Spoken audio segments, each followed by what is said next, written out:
여러분 안녕하십니까? 성김의 리더십 11주차 수업을 진행하도록 하겠습니다. 오늘 우리가 다뤄볼 내용은 성김의 리더십 모델입니다. 그 내용 가운데는 우리가 성경에 나오는 두 인물을 모델로 하여 비교해 보려는 것입니다. 성김으로서 성공하는 삶의 예는 성경에서 여러 인물들을 찾을 수가 있습니다.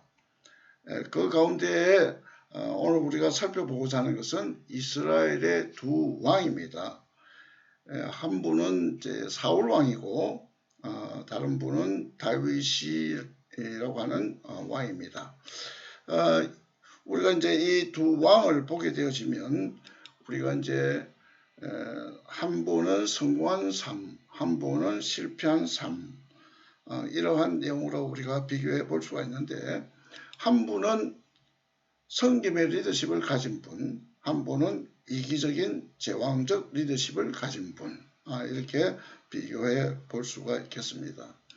자, 그러면 사울의 경우는 이기적인 제왕적 리더십, 그리고 다윗의 경우는 성김의 리더십, 이 두 분을 대조해 보려는 것입니다. 이 두 분을 우리가 이제 탐구하는 의미를 두는 것은 리더가 가지고 있는 그 기본적인 소유, 그러한 특성, 이런 내용들의 요소를 우리가 한번 살펴보려고 하는 것인데요. 자, 그러면 리더가 소유하는 요소들 가운데 여러 가지가 있겠습니다만은 제가 이제 예를 들고 싶은 내용들은 한 10가지 정도 이렇게 제시를 해 봅니다. 첫째는 겸손, 그리고 신뢰, 그리고 위탁, 그리고 절제, 배려, 그리고 배움, 양보, 실천, 훈련, 연단, 이렇게 들 수가 있겠습니다. 이러한 요소들이 있느냐 없느냐의 결과에 따라서 그 정반대의 결과가 나타나기 때문입니다. 자, 이러한 요소들은 성숙하고 성공적인 삶을 영위할 그런 원칙 있는 삶으로 인도하게 되어집니다. 이 삶의 원칙이 생활 철학이나 삶의 가치관이라고 할 수 있겠습니다. 물론 너무 이제 강직한 원칙이 있는 삶, 그러면 또 경직된 삶을 나타내는 그런 문제일 수도 있겠지만은, 그럼에도 불구하고 문제를 풀기 위한 키워드는 다름 아닌 성김입니다. 자, 그래서 우리가 두 인물 가운데 먼저 살펴볼 하는 그 인물은 사울입니다. 사울 왕을 먼저 우리가 살펴보려고 하는데요. 그의 생애와 배경을 우선 보려고 합니다. 그의 생애는 그 베냐민 지파는 이스라엘의 12지파 가운데 가장 마지막 그 지파입니다. 그리고 이제 그 지파 가운데서 아주 유복하고 아주 유력한 기스의 가정에서 태어난 그런 인물입니다. 그러니까 한마디로 말하면 좋은 환경에서 태어났고, 또 인물은 너무 준수하고 또 일반인보다도 어깨가 너무 이제 높을 만큼 긴 장신이었어요. 자, 그러니까 우리 현대 여성들도 키 큰 남성을 아주 선호하는 그런 경향이 있는데, 그 이름 그 자체가 바로 희망 또는 하나님께 구한다는 의미를 가지고 있어요. 그리고 이 사람의 그 성정은 아주 겸손한 사람, 아주 너그러운 인물로 보여집니다. 그러니까 왕이 되기 전부터 겸손하게 작은 지파의 작은 가족임을 고백하고 자신을 대적한 사람들을 용서하고 아주 그렇게 너그러운 인물이었어요. 그리고 지지하는 자도 많고 많은 조력자를 얻었습니다. 사울이 이스라엘의 초대 왕으로서 되기까지는 많은 사람의 도움을 얻었습니다. 그래서 이분은 그러한 성장과 외모와 그런 성향과 성격과 또 많은 지지를 받는 그러한 아주 모든 사람이 아주 선망의 대상이 되어지는 그런 인물로서 또 전쟁에 나가서 대성을 세운 공적을 가진 사람입니다. 그러니까 결국은 이제 왕으로서의 어떤 백성들이 볼 때는 적극적인 인물로 그렇게 보여질 수가 있는 인물이었죠. 자, 그래서 이제 왕이 되는 일은 이게 뭐 백성들이 요구해서 이루어지게 되어집니다. 그런데 그 시대적 배경을 우리가 먼저 본다면 이 사울은 그 살았던 그 시대의 배경이 아주 좀 어떻게 보면 왕이 세워지기 전에 사사가 모든 이스라엘 백성들을 다스렸던 시대예요. 근데 이 마지막 사사인 사무엘이 아들을 낳았는데 그 아들이 아주 부패하고 아주 못됐어요. 그러니까 이 사사의 마지막 부패의 종말의 시대가 사울이 이제 왕이 되기 전의 시대의 상황입니다. 자, 그런데 이게 이제 백성들이 이제 요구하는 것은 너무 이제 사사들이 잘못된 지도력을 갖고 있기 때문에 장로들이나 백성들이 사무엘에게 찾아가서 다른 나라들을 보니까 이게 왕이 있는데 우리는 왕이 없어서 이렇지 않습니까? 이렇게 자꾸 요구를 하니까 어쩔 수 없이 왕을 세우게 되어집니다. 그래서 백성들의 강력한 요청으로 사무엘이 기도한 후에 왕으로서 사울을 왕으로 세우게 되어집니다. 자, 이런 모습을 우리가 보면 사울은 원래 희망이고 하나님께 구한다는 그 이름을 가지고 있듯이 좋은 환경에서 자라고 외모도 준수하고 또 마음 성향도 아주 겸손한 사람이고 너그러운 인물이고 또 많은 조력자를 가지고 지지자들이 많고 또 그가 또 업적도 많이 세웠고 이러니까 백성들이 결국은 합당한 인물이 누군가 할 때 사울을 지목하지 않을 수가 없었어요. 자, 그래서 이러한 공고한 그런 어떤 기반을 가지고 이제 왕이 됩니다. 그런데 왕이 이제 세움을 받고 난 이후에 이 초심이 그대로 잘 지속되어야 되었는데 그렇게 되어지지 못한 것이 이제 비극의 시작이 이루어집니다. 자, 어떤 내용인가? 사울은 백성들의 희망이 되어지고 또 하나님께 간구해서 하나님의 뜻을 이루는 사람이 되어야 하는데 이제 제사장의 일을 월권하게 되어지는 일을 범하게 됩니다. 사울은 왕이죠. 정치적이고 이런 제왕이기 때문에 이게 제사장의 일을 해서는 안 돼요. 근데 이게 이제 제사장의 일을 월권하게 됩니다. 그게 무슨 일인가 하면 블레셋과 전투에서 사무엘이 이제 제사장으로서 제사를 먼저 드리고 제사장이 할 일을 해야 하는데 사무엘이 좀 늦게 온다고 막 화를 내면서 이제 사울이 제사장이 할 일을 자기가 해버리는 거예요. 그러니까 이제 사무엘이 아주 책망하게 되죠. 사무엘 이제 책망을 이제 받게 되면서 사무엘이 무슨 말을 하는가 하면 당신이 이제 왕으로서 횟수가 길지 못할 것이라는 그런 말을 사무엘로부터 듣게 됩니다.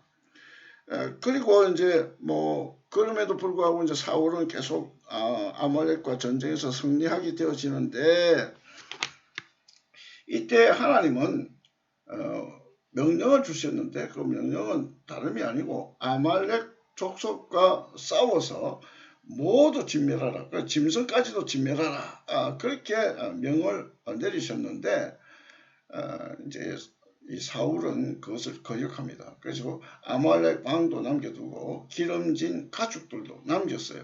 자, 그러니까 이 사울은 제사장의 일도 월권을 했고 그리고 이제 하나님의 명령을 불순종했던 것이죠.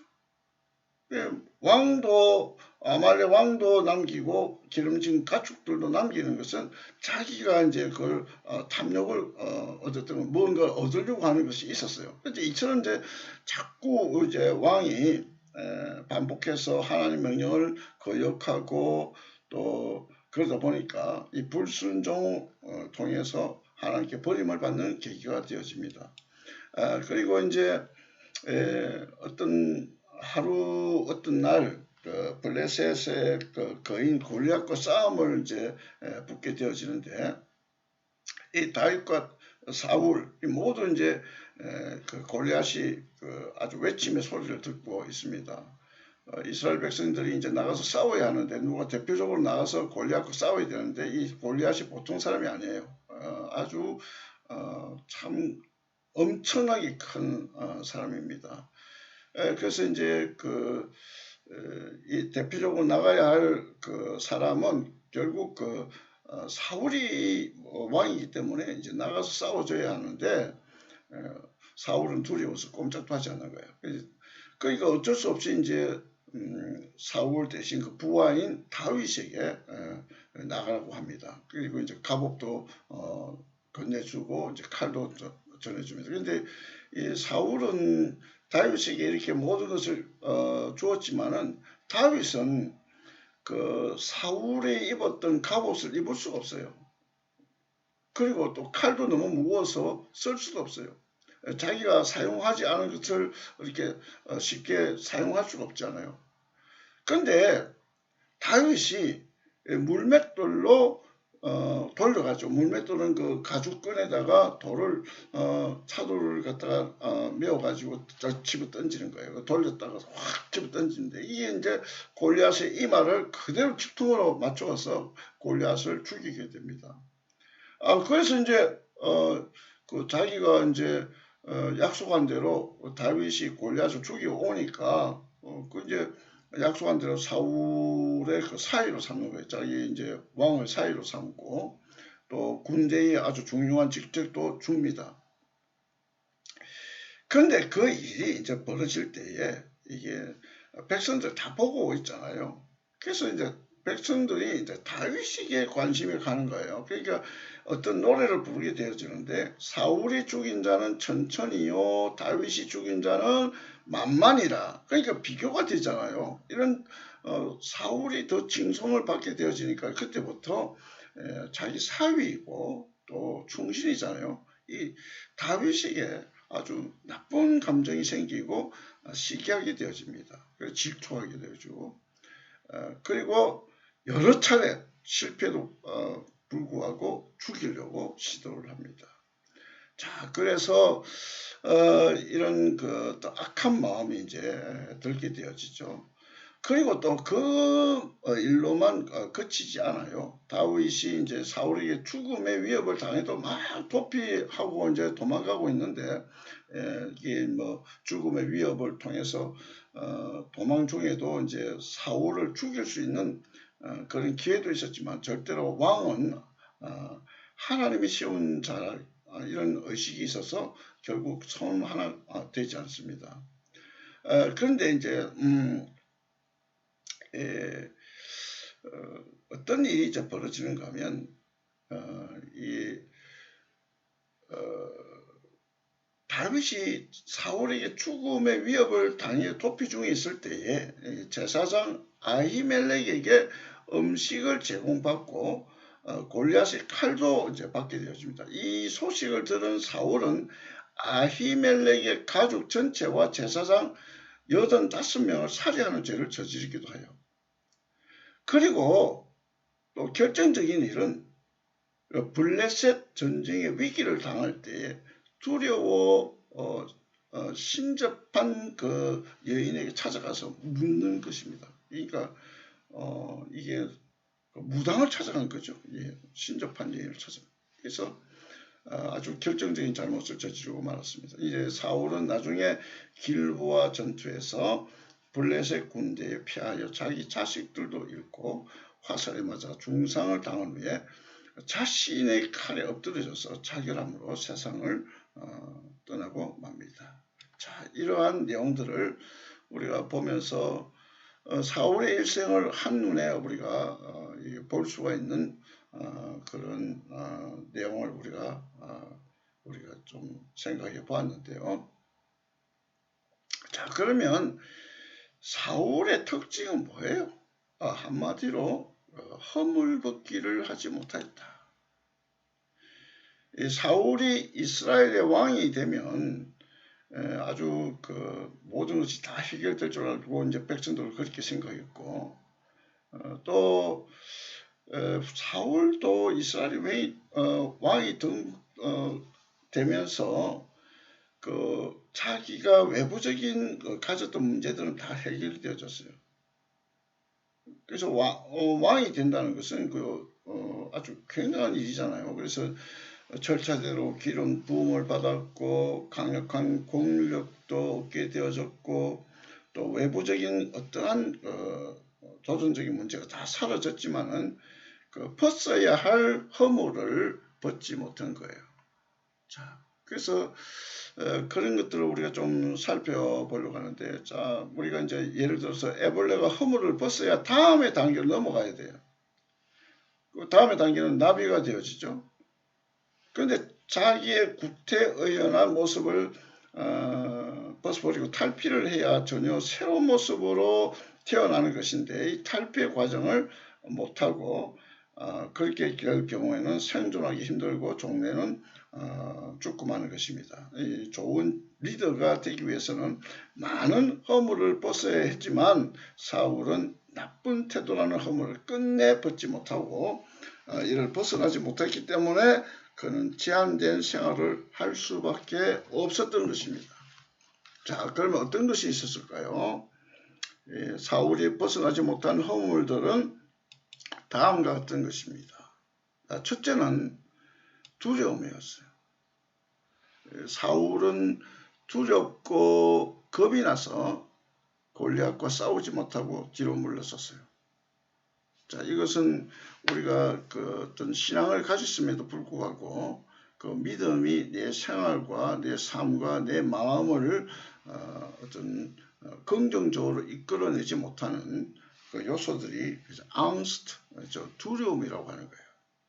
예, 믿음이 없다고 하는 그 증거지요. 자, 그 다음에 이제 두 번째는 조급함이에요. 기다리지를 못해요.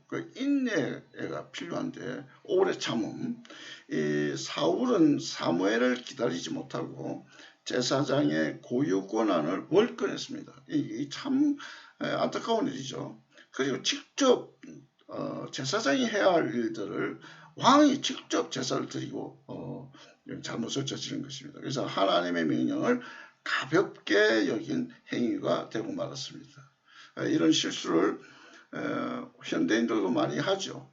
자기의 위치를 벗어나서 몰권하는 일들, 이런 일들은 어떤 면에서 이렇게 자기가 직무에 대해 충실하지 못한 그러한 요소가 되어집니다. 이런 내용들을 사울에게서 반면 교사로 우리가 볼 수가 있는 거예요. 자, 그 다음에 무시. 이게 이제 무시라는 것은 사실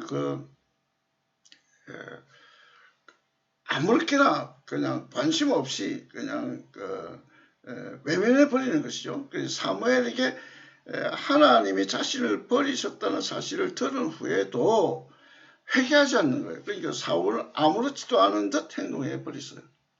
그러니까 하나님이 말씀을 하시든 말든 나하고는 상관이 없다. 그러니까 우리가 어떤 면에서 이거 굉장히 중요한 부분입니다.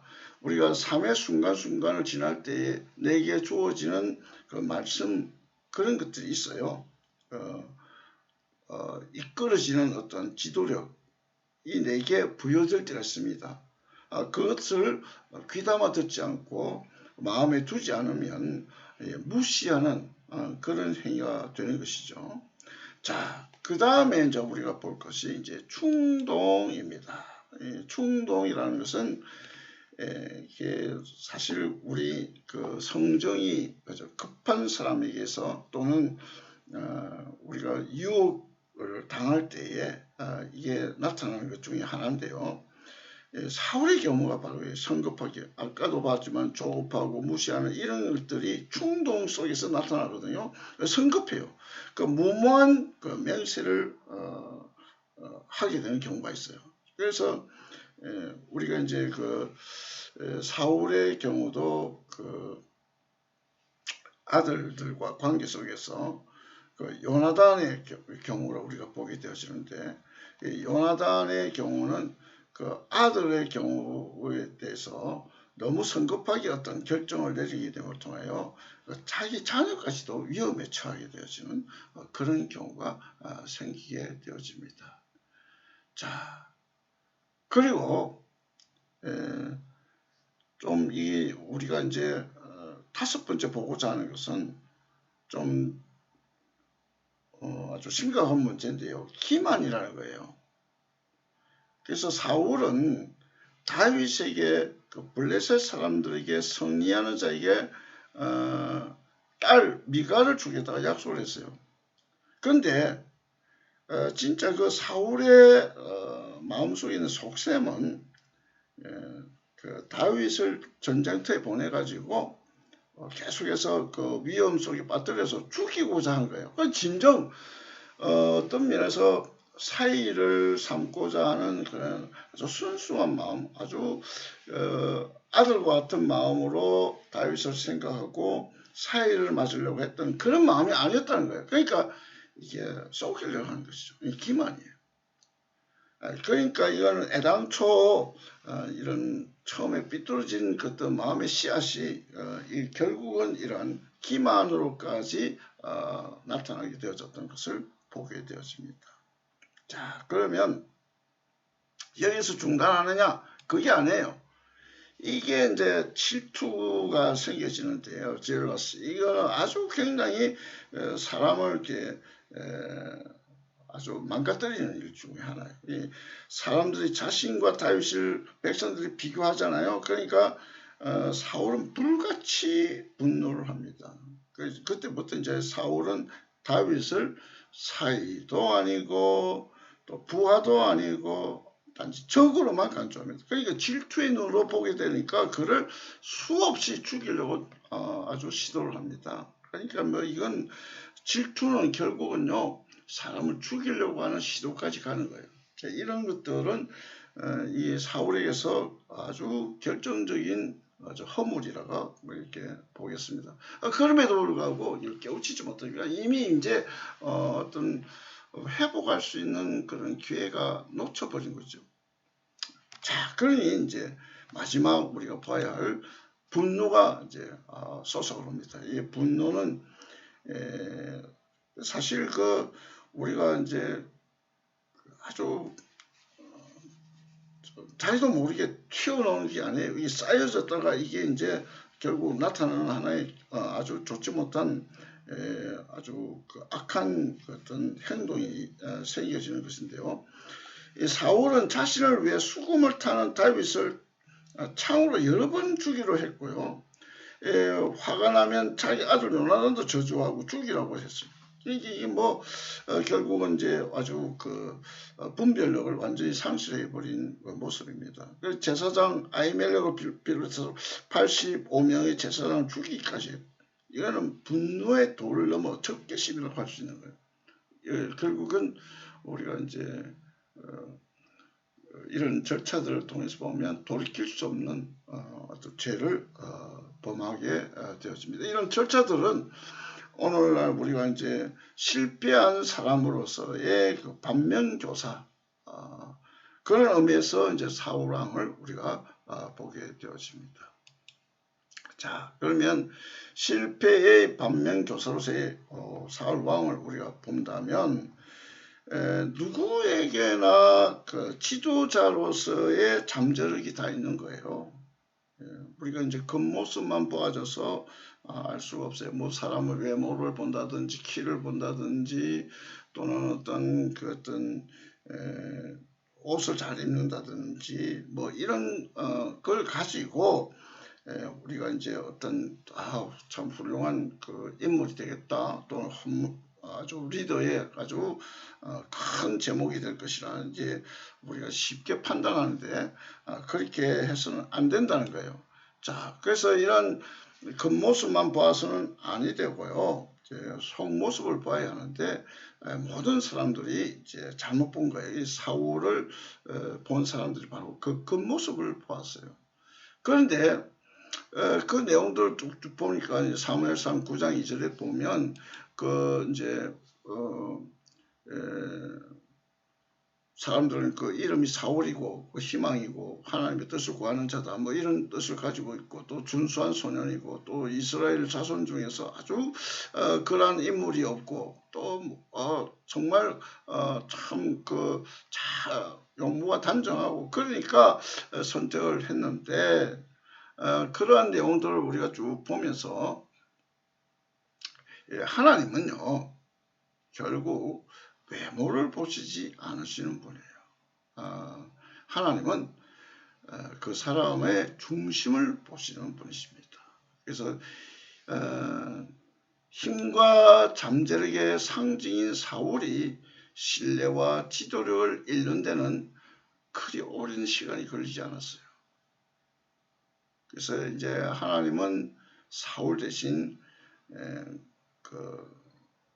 그분의 그 마음에 합당한 사람 다윗을 왕으로 세우게 되어집니다. 자, 이런 그 모습을 보면서 우리가 어떤 생각이 드십니까? 우리 사울이 가졌던 그 모델, 반면교사로서의 모델, 이기적인 제왕적 리더십을 가진 한 사람의 인생과 직무에서 실패의 어떤 내용의 모습을 우리가 보게 된 것입니다. 자, 그러면 이 시간을 우리가 정리를 하고요.